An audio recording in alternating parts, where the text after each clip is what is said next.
YCP సభ్యులకి కొన్ని departments మీద మీరు ప్రశ్నలు వేయకపోతే మీకు గౌరవం ఉంటుంది. లిక్కర్ మీద ప్రశ్నలు వేయడం ఏంటి అధ్యక్ష? అందులో మళ్ళీ క్యాలిక్యులేషన్ సార్, గత డిసెంబర్ లో ఎంత సరుకు, ఈ డిసెంబర్ లో ఎంత సరుకు బాగా తాగించేస్తున్నారు అధ్యక్ష.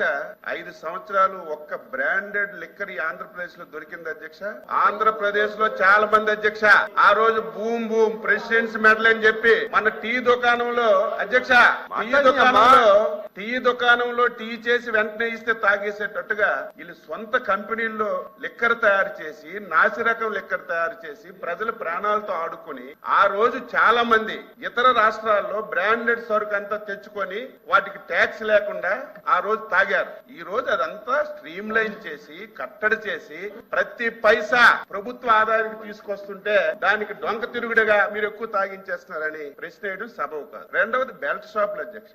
బెల్ట్ షాపుల గురించి మాట్లాడుతున్నారు. 2014-24 మధ్యన ఏ మార్కెట్ లోకి వెళ్ళినా సరే కొత్త రకం ప్యాంట్లు వచ్చాయి అధ్యక్ష. నేను కూడా చూశాను. ఒక ప్యాంట్ కి 15 పాకెట్లు ఉండే, నేను ఎక్కడ చూడలేదు. ఏంటి 15 పాకెట్లు ప్యాంట్ దొరికిందంటే 15 బాటిల్స్ పాకెట్ లో పెట్టుకుని ప్రతి ఇంటికి వెళ్లి డోర్ డెలివరీ చేసి మద్యం తాగించిన వాళ్ళు ఈ రోజు బెల్ట్ షాపుల గురించి మాట్లాడుతున్నారు. నేను వైసీపీ ఎమ్మెల్సీలకి నేను ఒకటే కోరుతున్నాను, లిక్కర్ మీద, శాండ్ మీద, మైన్ మీద, భూముల మీద మీరు ఎన్ని క్వశ్చన్లు తగ్గించుకుంటే అంత గౌరవం పెరుగుతుంది తప్ప ఏదో అడ్డగోలుగా మాట్లాడి ప్రభుత్వాన్ని మీరు ఏదో ఇరకన పెట్టాలంటే అది మీరు అవివేకము. ప్రజలు నవ్వుకుంటున్నారు. వైసీపీ సభ్యులు లిక్కర్ మీద క్వశ్చన్ వేసినా, ఇసుక మీద క్వశ్చన్ వేసినా, మైన్స్ మీద క్వశ్చన్ వేసినా, ల్యాండ్స్ మీద క్వశ్చన్ వేసినా నవ్వుకుంటున్నారనే విషయం మీరు గుర్తుపెట్టుకోవాలి.